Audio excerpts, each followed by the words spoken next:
जन्नी को धोईकी काटिकी रखाई एमती छोट छोट करी चोपा छड़ाई मसला लिखा निया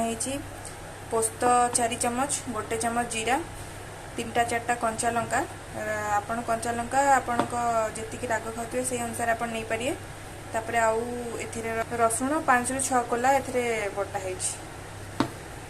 गैस टा ऑन करा कड़ई गरम हो गलानी एबे सोरिष तेल पकेबा सोरिष तेल आपण 3 ରୁ 4 चमच पकेबे 400 ग्राम जन्नी नियाई तेल गरम हो गलानी सुखला लंकाटा पकेची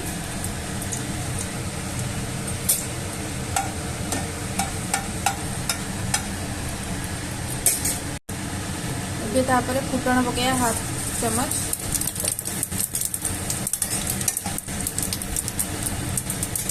फुटण फुटी गलानी हम एबे पियाज पकेवा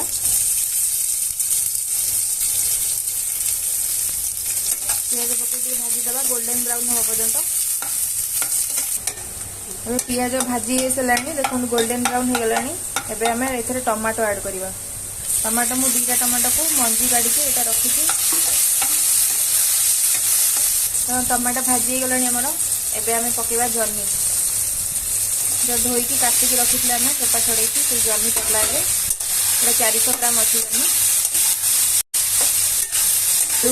एम पकेवा एथे आलू आप इच्छा हेल्ले पकेबे ना आम आलू पकाऊ 2टा मैं 100 ग्राम भाई आलू चोपा छड़े काटिकी रखाई गोल हलदी पकेबी हलदी 1 चमच पड़ला लुण पकेबी स्वाद अनुसार आपड़ जी लुण खाते से अनुसार पकेबी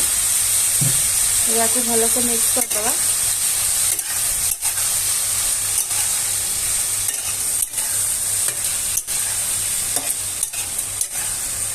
ढांकुणी देदेबा किस समय जन्नी टिके नरम हो गले तापर से मसला जो बटा होता पोस्त से पकेबा आम चेक करवा जन्नी पानी आसलानी आम बटा है मसला ऐड करवा मसला ऐड करुचे लगिला पानी देके बाहर करके पका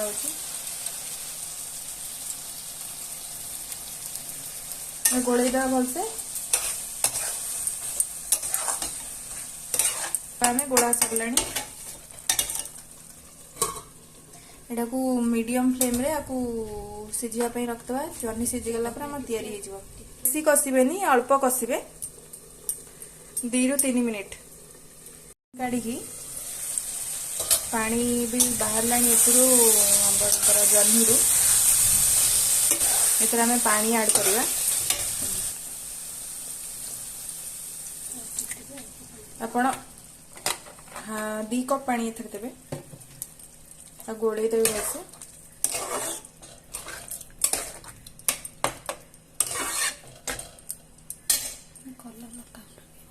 एथरे टे काश्मीरी कलर पाउडर दिया होची तेरे कलर आसिया पे जस्ट ताको गोले दबा ढांकुणी दे घोड़े दबा एथरे एटा टिके ग्रेवी वालिया हबो बेसी सुखिला हबनी कि बेसी छोळ छोळिया हबनी तापर रेडी हे जबो हमर जन्नी पोस्त आलू पुनी काढ़ी के देखिबा हमर हे गय माने आलू देखलो हे छी माने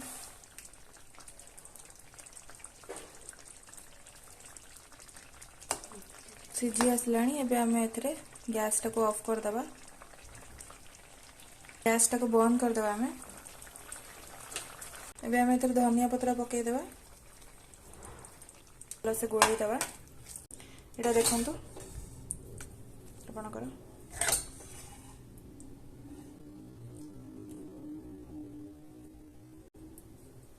जन्नी पोस्त आपन रेडी हो जाइए एटा गरम गरम भात सहित खाइले बहुत भल लगे थैंक यू।